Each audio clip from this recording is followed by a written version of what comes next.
Hi friends, welcome back to Shruti ಲಾಕ್ಸ್ Kannada YouTube channel.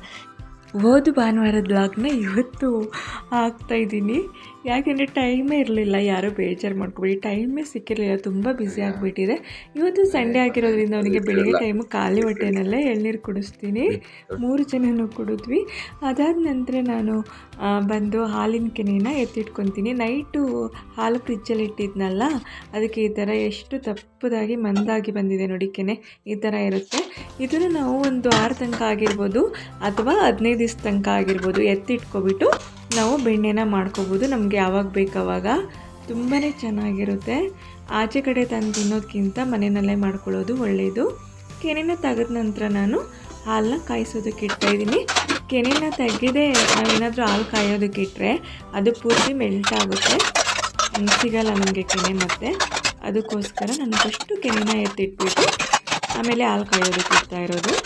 ಹಾಗೆಯೇ ನಾನು ರಾತ್ರಿ ಪಾತ್ರೆ ಎಲ್ಲ ತೊಳೆದಿಟ್ಟಿರ್ತೀನಿ, ಅದು ಡ್ರೈ ಆಗಿರುತ್ತೆ. ಅದನ್ನು ಇವಾಗ ನಾನು ಎಲ್ಲನೂ ಎತ್ತಿಡ್ತಾ ಇದ್ದೀನಿ.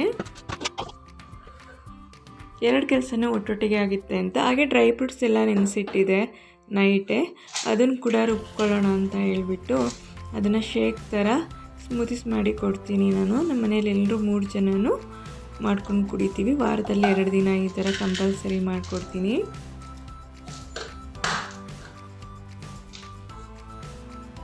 ಸೂರ್ಯಕಾಂತಿ ಬೀಜ, ಕುಂಬಳಕಾಯಿ ಬೀಜ ಮಾತ್ರ ಇವಾಗ ಹಾಕ್ಕೊತಾ ಇದ್ದೀನಿ. ನೈಟು ನಾನು ಬಾದಾಮಿ ಮತ್ತು ಡ್ರೈ ಖರ್ಜೂರ ಮತ್ತು ಚಿಯಾ ಸೀಡ್ಸು, ಗೋಡಂಬಿ ಎಲ್ಲ ನೈಟೇ ನೆನೆಸಿಟ್ಟಿದೆ. ಅದು ಸ್ಕಿಪ್ ಆಗಿಬಿಟ್ಟಿದೆ. ಅದು ನಾನು ಸೇರಿಸ್ಕೋಬೇಕಾದ್ರೆ ನೆನೆಸೋದಕ್ಕೆ ಹಾಕ್ಬೇಕಾದ್ರೆ ಅದು ವಿಡಿಯೋ ಕ್ಲಿಪ್ ಆ್ಯಡ್ ಆಗಿಲ್ಲ, ಸಾರಿ. ನೆಕ್ಸ್ಟ್ ಟೈಮು ಯಾವುದಾದ್ರೂ ಲಾಗಲ್ಲಿ ತೋರಿಸ್ತೀನಿ. ಅದು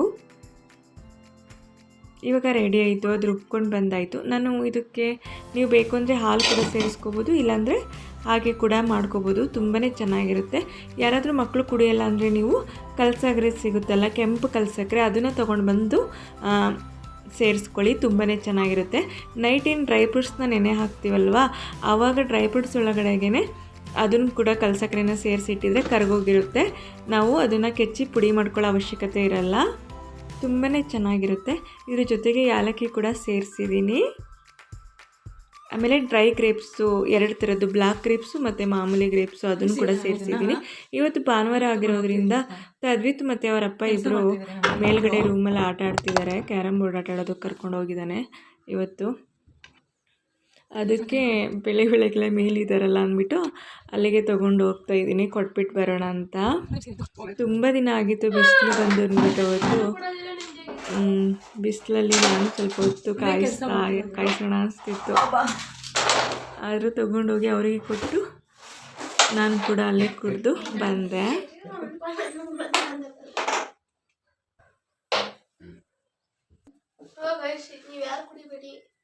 ಚೆನ್ನಾಗಿಲ್ಲ ಒಂಚೂರು ಬೇಡ ಬೇಡ.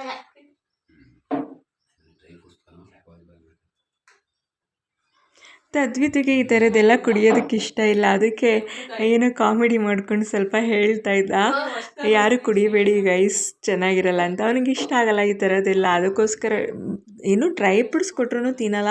ಅದಕ್ಕೆ ಈ ಥರ ಶೇಕ್ ಮಾಡಿಕೊಡ್ತಾ ಇರೋದು. ಮಕ್ಕಳಿಗೆ ಎಲ್ಲ ಥರದ್ದು ವಿಟಮಿನ್ ಆಗಿರ್ಬೋದು ಪ್ರತಿಯೊಂದು ಸಿಗಬೇಕಲ್ವ, ಅವ್ರಿಗೆ ಎನರ್ಜಿ ಎಲ್ಲಿಂದ ಬರುತ್ತೆ ಹೇಳಿ.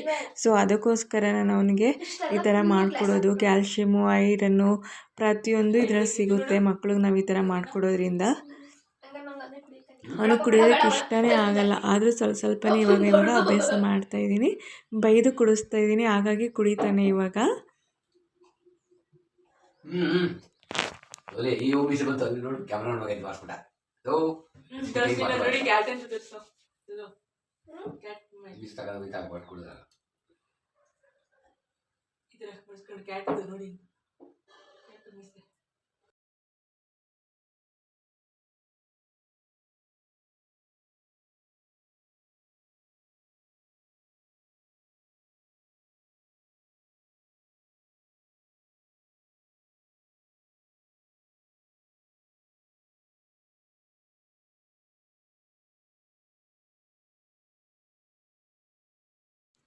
ಅವರು ಆಟ ಆಡ್ತಿದ್ದನ್ನ ನಾನು ಕೂಡ ಸ್ವಲ್ಪ ಹೊತ್ತು ನೋಡಿಕೊಂಡು ಹಾಗೆ ಹೋಗೋಣ, ನನಗೆ ಕೆಲಸ ಇತ್ತು. ಅವ್ರು ಬರೋಷ್ಟ್ರಲ್ಲಿ ಬ್ರೇಕ್ಫಾಸ್ಟ್ ಮಾಡಬೇಕು ಅಂತ ಹೇಳ್ಬಿಟ್ಟು ನಾನು ಕೂಡ ಅವೆಲ್ಲ ತೊಗೊಂಡು ಹೋಗೋಣ ಅಂತ ಹೋಗ್ತಾಯಿದ್ದೆ. ಆ ರೂಮಂತೂ ತದ್ವಿತ್ತು ಪ್ಲೇಯಿಂಗ್ ರೂಮ್ ಆಗಿಬಿಟ್ಟಿದೆ ಇದು.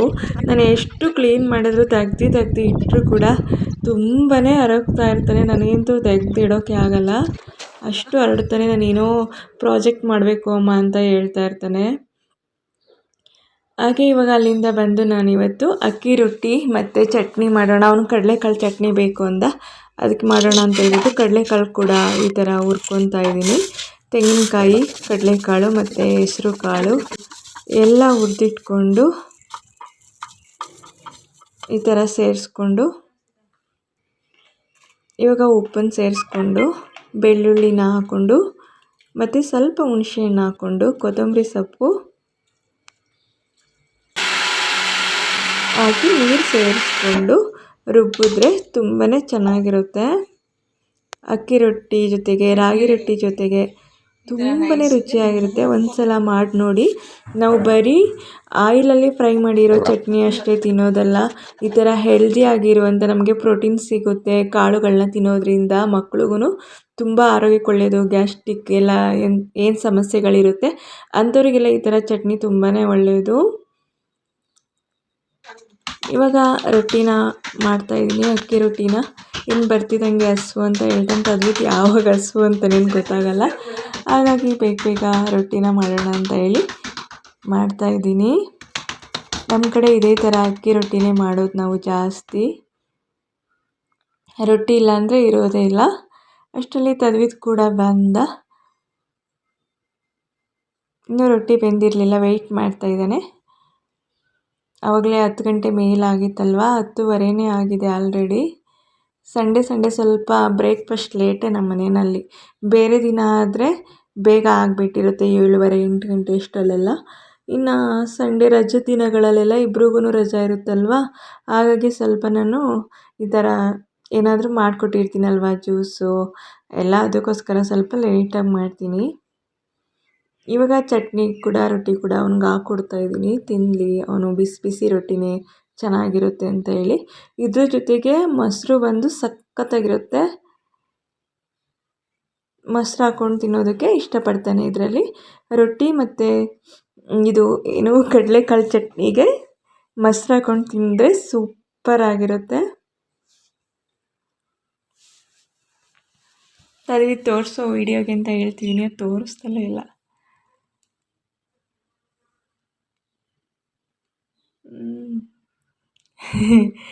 ಹೇಳ್ತಾ ಇದ್ದಾನೆ ನೋಡಿಬಿಟ್ಟು, ತಿಂದ್ಬಿಟ್ಟು ಟೇಸ್ಟ್ ಕೂಡ ಚೆನ್ನಾಗಿದೆ ಅಂತ. ಎಲ್ಲ ಮಕ್ಕಳು ಇಷ್ಟಪಟ್ಟು ತಿಂತಾರೆ. ನೀವು ರಾಗಿ ರೊಟ್ಟಿ ಆಗಿರ್ಬೋದು, ಅಕ್ಕಿ ರೊಟ್ಟಿ ಆಗಿರ್ಬೋದು, ನಿಮ್ಮ ಮನೆಯಲ್ಲಿ ಯಾವ ರೊಟ್ಟಿ ಮಾಡ್ತೀರಾ ಅದಕ್ಕೆ ಎರಡಕ್ಕೂ ಕಾಂಬಿನೇಷನ್ ತುಂಬಾ ಚೆನ್ನಾಗಿರುತ್ತೆ. ಅದಾದ ನಂತರ ಇದು ನಾನು ಮಧ್ಯಾಹ್ನದ್ದು ಸ್ವಲ್ಪ ಶಾಪಿಂಗ್ ಹೋಗಿದ್ದು, ವೆಜಿಟೇಬಲ್ಸ್ ಎಲ್ಲ ತೊಗೊಂಡು ಬರೋಣ ಅಂತ. ನಮ್ಮ ಮನೆ ಹತ್ರ ರಿಲಯನ್ಸ್ ಇದೆ, ಅಲ್ಲಿ ಹೋಗಿ ತೊಗೊಂಡು ಬಂದ್ವಿ.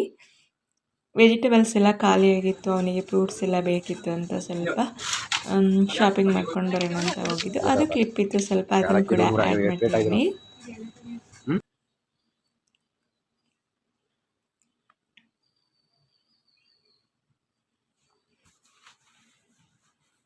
ಅಲ್ಲಿಂದ ಮನೆಗೆ ಬಂದು ನಾನು ಸ್ವಲ್ಪ ಹೊತ್ತು ರೆಸ್ಟ್ ಮಾಡಿದ್ಮೇಲೆ ಈ ಥರ ಶುಂಠಿ ಬೆಳ್ಳುಳ್ಳಿ ಪೇಸ್ಟ್ ಕೂಡ ನಾನು ಮನೆಯಲ್ಲೇ ಮಾಡ್ಕೊಳ್ಳೋದು. ಆ ಥರ ಸಿಪ್ಪೆನ ತೆಗೆದುಬಿಟ್ಟು, ಶುಂಠಿದು ಏನಿದೆ ಫುಲ್ಲು ಸಿಪ್ಪೆನ ತೆಗೆದುಬಿಟ್ಟು ಶುಂಠಿ ಮೇಗಡೆದು ಅದನ್ನು ಶುಂಠಿನ ನೀರಲ್ಲಿ ಹಾಕಿ ಮತ್ತೆ ವಾಶ್ ಮಾಡಿಕೊಂಡು ಈ ಥರ ನೋಡಿ ಹೇಗೆ ಕಾಣ್ತಿದೆ. ತೊಳೆದಿದ್ದೀನಿ, ಇವಾಗ ತೊಳೆದ್ಮೇಲೆ ಈ ಥರ ಕಾಣುತ್ತೆ. ಬೆಳ್ಳುಳ್ಳಿನ ಸಿಪ್ಪೆ ಬಿಡಿಸಿ ಇಟ್ಕೊಂಡಿರೋದು, ಅದನ್ನು ಕೂಡ, ಇದು ಕೂಡ ಯೂಸ್ ಆಗುತ್ತೆ. ಇದ್ರ ಸಿಪ್ಪೆನೇನು ಬಿಸಾಕೋಕೆ ಹೋಗಬೇಡಿ. ಇದನ್ನು ನೀಟಾಗಿ ವಾಶ್ ಮಾಡಿಕೊಂಡು ಒಣಗಿಸಿಟ್ಕೊಂಡ್ರೆ ನೀವು ಶುಂಠಿ ಟೀನ ಡೈಲಿ ಮಾಡ್ಕೊಂಡು ಕುಡಿಯೋದಕ್ಕೆ ತುಂಬಾ ಚೆನ್ನಾಗಿರುತ್ತೆ. ಅದಾದಮೇಲೆ ಇವಾಗ ಪೇಸ್ಟ್ ಮಾಡ್ಕೊತಿದ್ದೀನಿ. ಇಲ್ಲಿ ಶುಂಠಿ ಸಮ ಮತ್ತು ಬೆಳ್ಳುಳ್ಳಿ ಸಮ ತೊಗೋಬೇಕು. ಅರ್ಧ ಕೆ ಜಿ ಶುಂಠಿ ತೊಗೊಂಡ್ರೆ ಅರ್ಧ ಕೆ ಜಿ ಬೆಳ್ಳುಳ್ಳಿ, 1/4 ಕೆ ಜಿ ತೊಗೊಂಡ್ರೆ 1/4 ಕೆ ಜಿ ಶುಂಠಿ ತೊಗೊಂಡ್ರೆ 1/4 ಕೆ ಜಿ ಬೆಳ್ಳುಳ್ಳಿ, ಈ ಥರ ಸಮವಾಗಿ ತೊಗೊಂಡ್ರೆ ತುಂಬಾ ಚೆನ್ನಾಗಿರುತ್ತೆ. ನಾವು ಮನೆಯಲ್ಲಿ ಮಾಡಿಟ್ಕೊಳ್ಳೋ ಶುಂಠಿ ಬೆಳ್ಳುಳ್ಳಿ ಪೇಸ್ಟು ತುಂಬ ಚೆನ್ನಾಗಿರುತ್ತೆ. ಔಟ್ಸೈಡಿಂದ ತಂದಿರೋದು ನಮ್ಮ ಮನೇಲಿ ನಾನು ಏನಾದರೂ ಅಡುಗೆಗೆ ಹಾಕ್ಬಿಟ್ರೆ ಯಾರೂ ತಿನ್ನಲ್ಲ ಆಗಿರುತ್ತೆ. ಇಲ್ಲಿ ಮನೇಲಿ ಮಾಡಿಕೊಂಡ್ರೆ ತುಂಬ ಟೇಸ್ಟ್ ಇರುತ್ತೆ ಮತ್ತು ಹೆಲ್ದಿಯಾಗಿರುತ್ತೆ. ನೋಡ್ತಾ ಇದ್ದೀರಲ್ಲ ಫ್ರೆಂಡ್ಸ್, ಎಷ್ಟು ಚೆನ್ನಾಗಿ ಕಾಣ್ತಿದೆ ಅಂತ ಅಲ್ವಾ? ಬಟ್ ನಾವು ಅಂಗಡಿಯಿಂದ ತರೋದು ಈ ಥರ ಇರುತ್ತಾ? ಇರಲ್ಲ ಅಲ್ವಾ? ಸೊ ಹಾಗಾಗಿ ಇದೇ ಥರ ನೀವು ಕೂಡ ಮನೆಯಲ್ಲೇ ಮಾಡ್ಕೊಳ್ಳೋದನ್ನು ಅಭ್ಯಾಸ ಮಾಡ್ಕೊಳ್ಳಿ, ಆದಷ್ಟು ಒಳ್ಳೆಯದು. ನಾವಿದು ಫ್ರಿಜ್ಜಲ್ಲಿ 1 ತಿಂಗಳು 1 ರಿಂದ 2 ತಿಂಗಳು ತನಕನೂ ಸ್ಟೋರ್ ಮಾಡಿ ಇಟ್ಕೋಬೋದು. ತುಂಬಾ ಚೆನ್ನಾಗಿರುತ್ತೆ, ಹಾಳಾಗಲ್ಲ. ಈ ಥರ ನಾನೊಂದು ಗ್ಲಾಸಿನ ಬಾಕ್ಸಲ್ಲಿ ಹಾಕ್ಕೊಂಡು ಇಟ್ಕೊತಾ ಇದ್ದೀನಿ.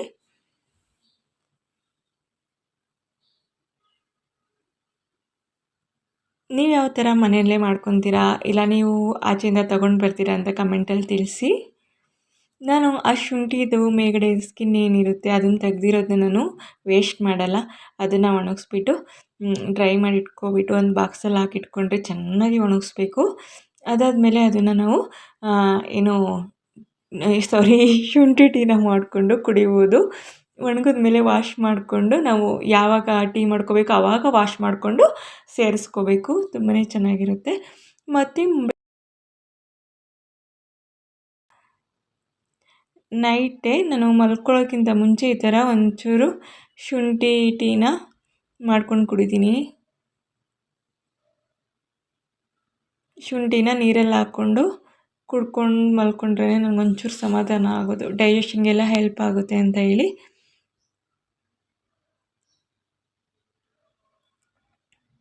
ಇದಕ್ಕೊಂದು ಸ್ವಲ್ಪ ಬೆಲ್ಲನ ಸೇರಿಸ್ಕೊಳ್ತಾ ಇದ್ದೀನಿ, ಕುಡಿಯೋದಕ್ಕೆ ಚೆನ್ನಾಗಿರಲಿ. ಇಲ್ಲಾಂದರೆ ಜಾಸ್ತಿ ಖಾರ ಖಾರ ಆಗುತ್ತಲ್ವಾ ಹಸಿ ಶುಂಠಿ ಹಾಕ್ಕೊಂಡಿರೋದ್ರಿಂದ.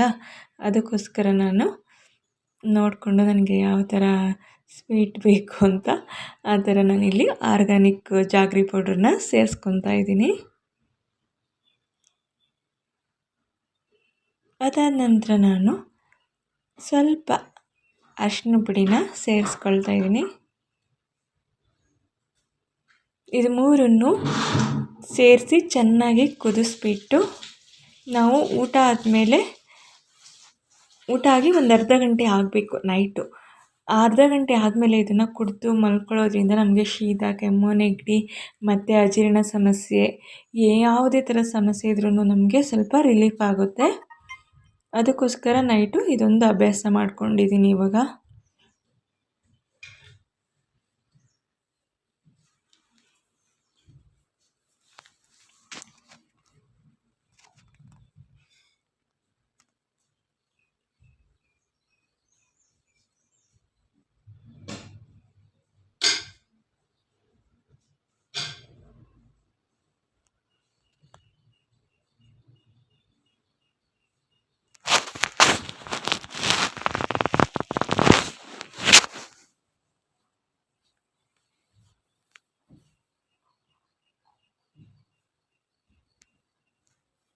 ನಾನು ಕೂಡ ಟ್ಯಾಬ್ಲೆಟ್ ಕುಡಿಯೋದು ಅಂದರೆ ನನಗೆ ಸ್ವಲ್ಪ ಹಿಂಸೆನೇ. ನನಗೆ ಟಾಬ್ಲೆಟ್ ಎಲ್ಲ ಕುಡಿದು ಅಭ್ಯಾಸನೇ ಇಲ್ಲ. ಜಾಸ್ತಿ ಹೇಳ್ಬೇಕು ಅಂದರೆ ನಾನು ಹಾಸ್ಪಿಟಲ್ಗೆ ಹೋಗಲ್ಲ.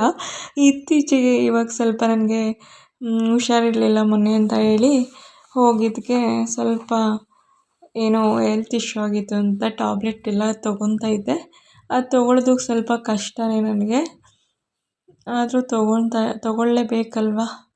ಪೇಯ್ನ್ ಕಮ್ಮಿ ಆಗಬೇಕು ಅಂದರೆ ಕಾಲು ನೋವು ಬಂದುಬಿಟ್ಟಿತ್ತು ಅಂತ ತೊಗೊಳ್ತಾ ಇದ್ದೆ. ನಾನು ಇವಾಗ ರಿಫೈನ್ಡ್ ಆಯಿಲೆಲ್ಲ ಕಡಿಮೆ ಮಾಡಿಬಿಟ್ಟಿದ್ದೀನಿ. ಮಸ್ಟರ್ಡ್ ಆಯಿಲ್ ಯೂಸ್ ಮಾಡ್ತಾ ಇರೋದು. ಫಾರ್ಚೂನ್ದು ತೊಗೊಂಡು ಬಂದಿದ್ದೀನಿ ಈ ಸಲ. ಲಾಸ್ಟ್ ಟೈಮ್ ಕೂಡ ನಾನು ಯಾವಾಗ ಅಂದರೆ ನಾನು ಹೋದಾಗೆಲ್ಲ ನಾನು ಮಸ್ಟರ್ಡ್ ಆಯಿಲೇ ತೊಗೊಂಡು ಬರ್ತೀನಿ. ಒಂದೊಂದು ಸಲ ನಾನು ಹೋಗಿಲ್ಲ ಅಂದರೆ ನಮ್ಮ ಮನೆಯವ್ರು ಬಂದು ಮಾಮೂಲಿ ಫ್ರೀಡಮ್ ಆಯಿಲ್ ಇಲ್ಲ ಗೋಲ್ಡ್ ವಿನ್ನರ್ ಆಯಿಲ್ ಎತ್ಕೊಂಡು ಬಂದುಬಿಟ್ಟಿರ್ತಾರೆ. ಹಾಗಾಗಿ ನಾನೇ ಹೋಗಿ ತೊಗೊಂಡು ಬರ್ತೀನಿ. ಮರ್ತ್ಕೊಬಿಡ್ತಾರೆ ಅವ್ರು ತೊಗೊಂಡು ಬರೋದು. ಅದಕ್ಕೋಸ್ಕರ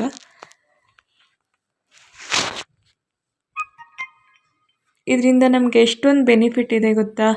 ಮಸ್ಟರ್ಡ್ ಆಯಿಲ್ ಯೂಸ್ ಮಾಡೋದ್ರಿಂದ ನಮ್ಮ ಹಾರ್ಟ್ಗೆ ತುಂಬಾ ಒಳ್ಳೆಯದು. ಮತ್ತು ಕೊಲೆಸ್ಟ್ರಾಲ್ ಇಂದ ಯಾರು ಸಫರ್ ಪಡ್ತಾ ಇರ್ತೀರ ಅಂಥವ್ರು ಕೂಡ ಈ ಎಣ್ಣೆನ ಚೆನ್ನಾಗಿ ಯೂಸ್ ಮಾಡ್ಬೋದು.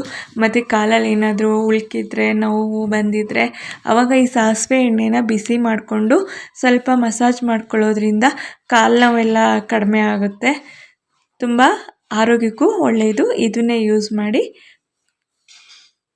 ಕೊಲೆಸ್ಟ್ರಾಲ್ ಎಲ್ಲ ಆಗಲ್ಲ ಸಾಸಿವೆ ಎಣ್ಣೆನ ಯೂಸ್ ಮಾಡೋದ್ರಿಂದ.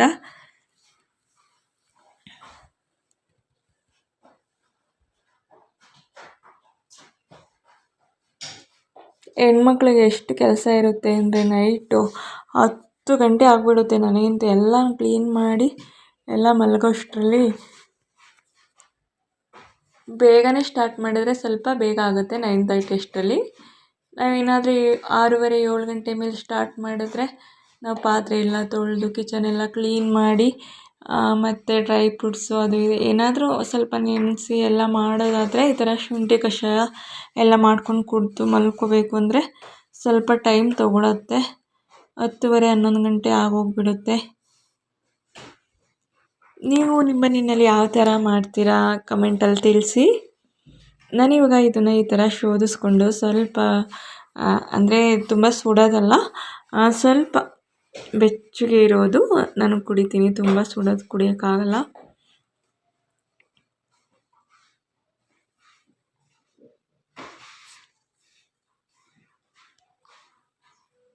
ತದ್ವಿತು ಕೊಡಲ್ಲ, ಅವನು ಜಾಸ್ತಿ ಮಜ್ಜಿಗೆ ಕುಡಿಯೋದಕ್ಕೆ ಇಷ್ಟಪಡಲ್ಲ. ಅದಕ್ಕೋಸ್ಕರ ಅವನಿಗೆ ಈ ಥರ ಶುಂಠಿದೆಲ್ಲ ಕೊಡಲ್ಲ, ಹೀಟ್ ಆಗಿಬಿಡುತ್ತೆ ಬಾಡಿ ಅಂತ. ನೀವು ಇದು ಕುಡಿದ್ರೆ ಮಜ್ಜಿಗೆನ ಕುಡಿಲೇಬೇಕು ಎವ್ರಿ ಡೇ ಮಾತ್ರ. ಡೈಲಿ ಮಜ್ಜಿಗೆ ಕುಡ್ದಿಲ್ಲ ಅಂದರೆ ಬಾಡಿ ಹೀಟ್ ಆಗಿಬಿಡುತ್ತೆ. ನೀವು ಪ್ರತಿದಿನ ಮಧ್ಯಾಹ್ನ ಆದರೂ ಸರಿ 1 ಲೋಟ 1ರಿಂದ 2 ಗ್ಲಾಸ್ ಮಜ್ಜಿಗೆ ಕಂಪಲ್ಸರಿ ಕುಡಿಲೇಬೇಕು.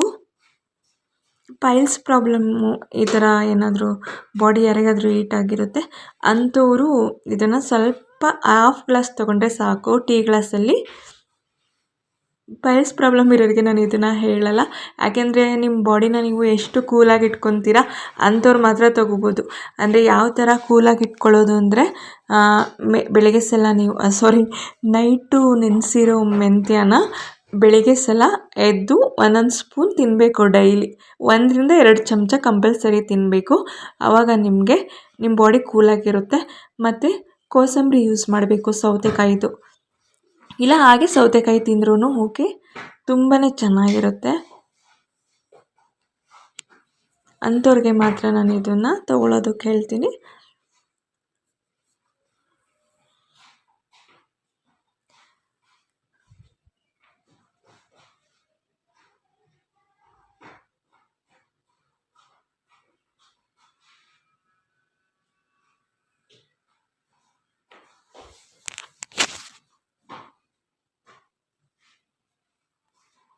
ಇದು ಕುಡಿಯೋದ್ರಿಂದ ನಮ್ಮ ಏನು ಬೊಜ್ಜು ಏನಿರುತ್ತೆ ಮತ್ತು ಆ ಕಡೆ ಈ ಕಡೆ ಸೊಂಟದ ಕೊಬ್ಬಿರುತ್ತೆಲ್ಲ ಕೊಲೆಸ್ಟ್ರಾಲು, ಅದು ಕೂಡ ಬೊಜ್ಜು ಏನಿರುತ್ತೆ ಅದು ಕೂಡ ಕಡಿಮೆ ಆಗುತ್ತೆ. ಮತ್ತು ಯಾರಿಗೆಲ್ಲ PCOS ಪ್ರಾಬ್ಲಮ್ ಇರುತ್ತೆ ಅಂಥವ್ರು ಕೂಡ ಇದನ್ನು ತಗೋಬೋದು. ಏನಾದರೂ ನಿಮಗೆ ಪೀರಿಯಡ್ಸ್ ಪೇಯ್ನ್ ಜಾಸ್ತಿ ಇದ್ದರೆ ಅಂಥವರು ಇದನ್ನು ನಿಮಗೆ ಪೇಯ್ನ್ ಯಾವಾಗ ಆಗ್ತಿರುತ್ತೆ ಆವಾಗ ಇದನ್ನು ಈ ರೀತಿ ಕಷಾಯ ಮಾಡ್ಕೊಂಡು ಕುಡಿಯೋದ್ರಿಂದ ನಿಮಗೆ ಸ್ವಲ್ಪ ರಿಲೀಫ್ ಆಗುತ್ತೆ, ಪೇಯ್ನ್ ಕಡಿಮೆ ಆಗುತ್ತೆ.